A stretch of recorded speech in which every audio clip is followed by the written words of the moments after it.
Bu Suryanti. Oh iya. Ini Ki.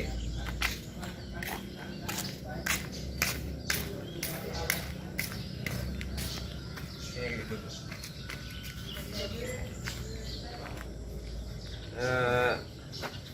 Karena misalnya hari Kamis itu saya akan melaksanakan kunjungan kelas Oh iya. di ruang mengajar tak.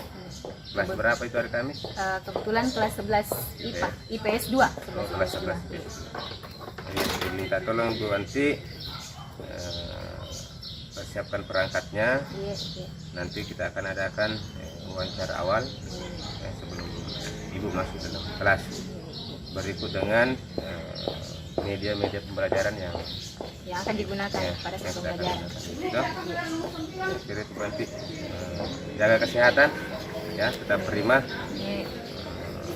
dan sampaikan sama siswa bahwa pada saat pertemuan depan kita akan dikunjungi oleh Kepala Madrasah. Oke. Kasih Banti. Iya. Ya. Dari supervisi tanggal hari ini Kamis 4 November 2021 pada kelas 11 IPS 2 yang pelajaran keempat. Iya. Tapi ini perangkat pembelajaran. Oh iya. Jadi baik Bu Anti, sebelum kita nanti ke kelas melaksanakan pembelajaran, Bu Anti sudah tahu bahwa hari ini kita akan melaksanakan supervisi kelas. Iya. Ya. Sudah siap? Insya Allah. Ya. Materi sudah dipersiapkan Sudah. dengan bentuk media pembelajarannya. Iya, sudah. Jadi media pembelajaran yang ditampilkan sudah sesuai dengan kompetensi dasar atau materi hari ini. Sesuai dengan kompetensi dasar. Nah, kalau saya melihat kegiatan inti ini ada 1, 2, 3, 4, 5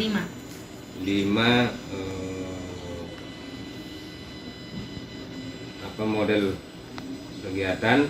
Pertama literasi, critical thinking, elaborasi, komunikasi dengan creativity, ya, atau kreativitas siswa.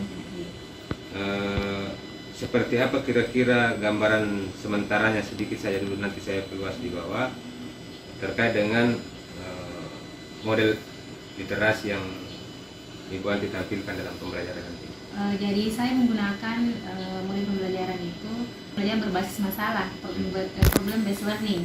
Kemudian untuk kegiatan yang pertama itu pada kegiatan inti literasi, saya akan memperlihatkan kepada anak-anak masalah yang akan membawa mereka ke materi pelajaran yang akan kita pelajari, yaitu program linear. Kemudian selanjutnya itu setelah anak-anak melihat masalah yang akan membawa mereka ke kegiatan inti, kemudian anak berpikir yaitu ya critical thinking. Anak berpikir bagaimana masalah nanti ini akan diselesaikan. Selanjutnya setelah melihat masalahnya, kemudian lanjut ke kolaborasi. Kolaborasi itu anak membentuk kelompok belajar, kemudian kembali masalah itu harus diselesaikan dan dilengkapi dengan LKPD, lembar kegiatan peserta didik. Lembar kegiatan peserta didik nanti itu akan menuntun anak-anak untuk menyelesaikan masalahnya. Setelah anak-anak menyelesaikan masalah, dibagi menjadi 2 masalah karena terbagi dari 2 kelompok. Anak-anak mempresentasikannya yaitu pada saat komunikasi. Setelah anak mempresentasikan, peserta yang lain atau kelompok yang lain menanggapi. Setelah terakhir itu adalah pada kegiatan inti, anak-anak memperlihatkan hasil daripada pengerjaan LKPD, kemudian media yang saya bagikan, yaitu kertas karton, kemudian dia akan sendiri seperti itu. Jadi baik Ibu Anti, penjelasannya saya cukup paham.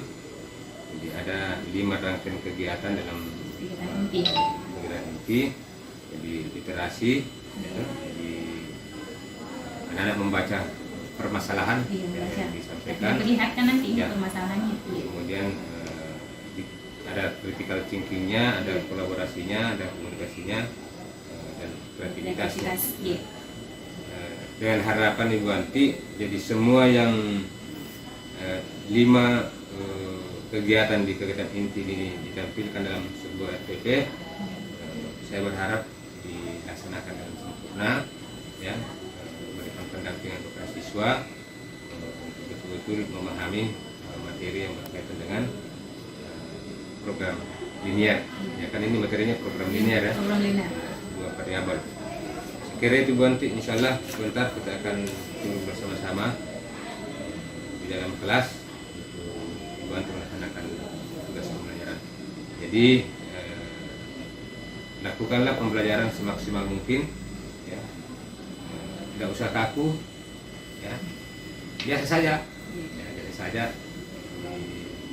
Saya minta izin sama Bu Anti, apakah saya harus duduk di dalam kelas atau berada di luar, atau menyaksikan saja dari luar? Bisa mungkin untuk supaya anak juga merasa nyaman pada saat proses pembelajaran, mungkin Bapak bisa di luar, atau sekali-kali bisa masuk ke iya, supaya nyaman anak-anak, nanti anak-anak merasa bagaimana karena barusan kali ini terjadi seperti itu. Iya, menghindari jadi ya, sampai akibat kondisi psikologinya berat, anak-anak tidak bisa konsentrasi dalam mengikuti pembelajaran. Oh iya, makasih Bu Anti. Insyaallah. Dan saya ingatkan bahwa setelah nanti kegiatan supervisi dalam kelas ini akan ada refleksi, ya, saya akan temukan berupaya untuk menemukan apa yang perlu diperbaiki. Saya tidak menemukan kesalahan, ya. Saya tidak berusaha untuk mencari kesalahan Ibu Anti, tapi kita ingin mencari apa yang lebih bagus disempurnakan, ya.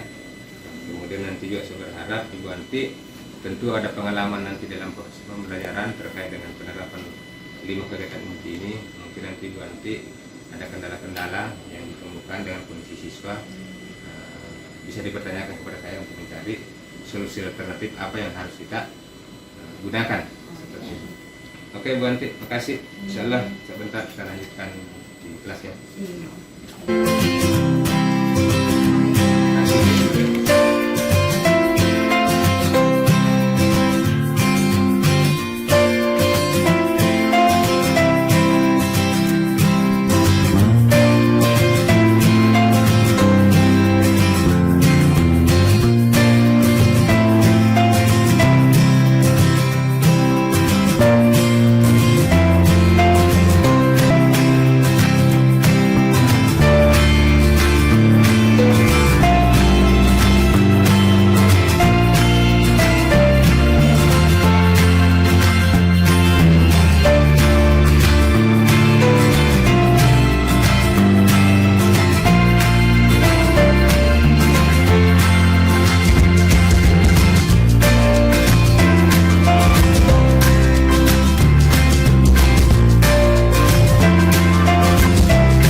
kegiatan yang di dalam kelas ini yang sementara anak-anak dari ini yang saya gunakan itu kan pendekatan realistik, kemudian model pembelajaran itu problem based learning. Sedangkan yang sementara online ini anak-anak tidak bisa merasakan apa yang dirasakan teman-temannya yang pada saat online. Iya, yang offline yang sekarang mereka yang tidak merasakan yang sedang online. Bagaimana caranya supaya sama-sama dia menerima apa yang saya ajarkan pada saat hari ini dengan mereka yang online. Bagaimana cara solusinya seperti itu? Jadi ada jalan seperti ini. Satu, ini kan kondisi pembelajaran kita kan terbagi 2 shift. Ada shift offline di madrasah, ada shift online yang masing-masing di rumahnya. Nah, betul, kalau pembelajaran di kelompok tadi critical thinking-nya masuk ke situ, mereka yang online ini kan tidak bisa kumpul dalam satu kelompok, tidak bisa. Nah, jadi tidak menggunakan siasat, ya, supaya ada pembelajaran rasa adil yang muncul. Tidak hanya anak yang di madrasah merasakan pembelajaran critical thinking dengan kolaborasinya dan sebagainya, maka pertemuan mendatang yang shift online tadi itu kan di rumah. Jadi pertemuan jadwal mendatang dia lagi yang diberikan gilirannya untuk merasakan formula kegiatan ini. Jadi kan dibagi 2 juga di situ. Dibagi 2 juga di situ. Jadi begitu jadwal minggu depan masuk offline tadi baru online online dulu baru offline. Nah, barulah di situ dimasukkan materi ini kembali. Artinya kan lebih awal siswa kita yang online ini kan sudah mendapatkan pengantar materinya, mereka sudah paham. Cuma mungkin metode menemukan apa yang menjadi permasalahan di dalam pembelajaran itu, mereka tidak bisa kolaborasi karena kan masing-masing di rumahnya. Jadi dibatasi dengan ruang. Jadi pada pertemuan berikutnya kita laksanakan program apa yang seperti tadi dilakukan di bawah. Kelas yang tadinya online masuk lagi offline, nah itulah yang diberikan pendampingan seperti itu. Oh, tidak terjadi kan nanti perubahan pada program semester karena 2 kali dengan materi yang sama 2 kali pertemuan. 2 kali pertemuan kan harusnya itu kalau sesuai dengan program semester yang dilaksanakan kan harus 1 pertemuan 1 kali. Kemudian kalau seperti itu yang apa yang disampaikan oleh Bapak akan terjadi 2 pertemuan 1 materi. Otomatis ke belakangnya itu akan mundur kegiatan lagi. Seperti itu. Saya sudah mengerti dan itulah kondisi, ya. Itulah kondisi karena di dalam pandemi kita ini kan juga namanya penerapan kurikulum darurat, ya, ada kurikulum darurat. Nah, terus siasatnya lagi, ya. Jadi siswa yang tadinya tidak merasakan, itu kan saya sudah jelaskan tadi. Nah sekarang kalau siswa yang online tadi itu kita masuk pada jadwal offline di madrasah, tadi kan harapan saya supaya mereka rasakan juga apa yang temannya lain. Nah, kelas yang tadinya kan ada kekhawatiran bahwa akan mundur 1 langkah ke belakang. Ada materi nanti ada lewat ke jadwalnya. Lewat jadwal. Tidak akan siasatnya, jadi siasatnya siswa yang tadinya sudah merasakan ini sekarang posisinya online, di-sharekan materi berikutnya untuk mereka. Ini kan namanya mengorientasi, belajar lebih awal, temukan konsep-konsep apa yang ada di dalam, kan sehingga tidak ada materi yang tertinggal, cuman istilahnya tambahan waktu ada tambahan waktu. Oh, sesuai dengan yang tadi kan itu pada saat program semester ada minggu cadangan. Bisa saya gunakan itu yang minggu cadangan untuk masukkan masuk efektif nanti. Oh iya. Masih banyak tambahan waktu. Jadi tidak ada materi yang tertinggal, cuman ada tambahan waktu. Jadi nggak usah yang dikasih waktu pada saat yang minggu cadangan itu untuk pengayaan. Kita gunakan kita gunakan untuk menyelesaikan ini karena disebabkan karena kondisi. Jadi kan termasuk pengayaan itu kan minggu masuk dalam minggu tambahan. Ya, dimanfaatkanlah ke sini. Dimanfaatkan masuk ke minggu efektif sekalipun di RPP-nya kan sudah tercantumi bahwa sekian minggu efektif saya, sekian minggu cadangan saya. Tidak usah lagi di rumah nanti di RPP karena itu sudah dimanfaatkan di cadangan baik istilah remedial, istilah pengayaan, ya kan tidak usah diubah di RPP seperti itu gambaran. Oke, itu dipahami. Mungkin itu saja Pak. Mungkin ada kekurangan saya tadi pada saat di dalam ada yang bisa ditambahkan Pak pada saat saya belajar tadi supaya nanti berikutnya saya lebih maksimal lagi dalam proses belajar ini. Makasih Banti. Ini namanya guru kreativitas, ya. Guru berdedikasi tinggi, guru yang merasa diri belum sempurna untuk mencari kesempurnaan. Jadi tidak terlalu banyak yang saya harus koreksi. Atasnya dari semua unsur-unsur pembelajaran, ya secara teoritis Ibu Anti sudah mampu terapkan dengan sempurna. Cuma ada satu yang mungkin perlu kita benahi. Ya, sudah bagus sebenarnya, cuma